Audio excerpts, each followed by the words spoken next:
Ada yang tahu dengan ponge si tujuh? Assalamualaikum Bunda. Kali ini kita akan membuat masakan khas Payakumbuh, yaitu ponge ikan si tujuh.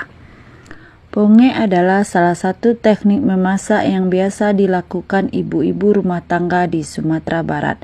Sebetulnya istilah yang lazim adalah pange, tapi dalam alek lokal Payakumbuh, kota yang terletak 125 km di utara Padang, disebut dengan ponge.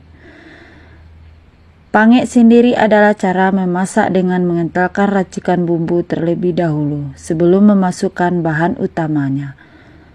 Zaman dahulu pange dimasak dalam belanga tanah liat di atas tungku kayu.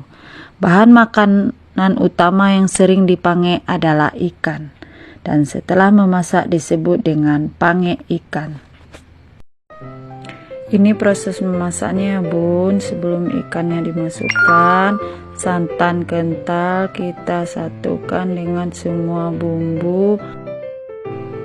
Ikan yang sudah kita marinasi dengan air asam tadi sudah bisa kita masukkan ke dalam santan ya.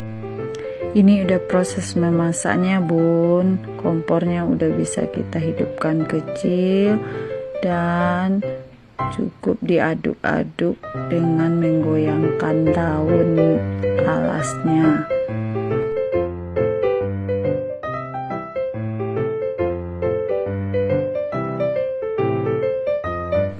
Kalau santannya udah menyatu dengan bumbu, kita tidak perlu mengaduknya pakai sendok lagi Bun. Kita cukup menggoyang-goyangkan daun ini.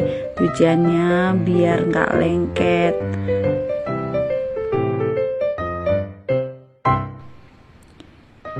Ini udah mulai matang ya Bun, karena santannya udah mulai mengeluarkan minyak. Itu tandanya ponge kita sudah masak. Ini kira-kira sekitar 1 jam ya Bun proses memasaknya dari awal.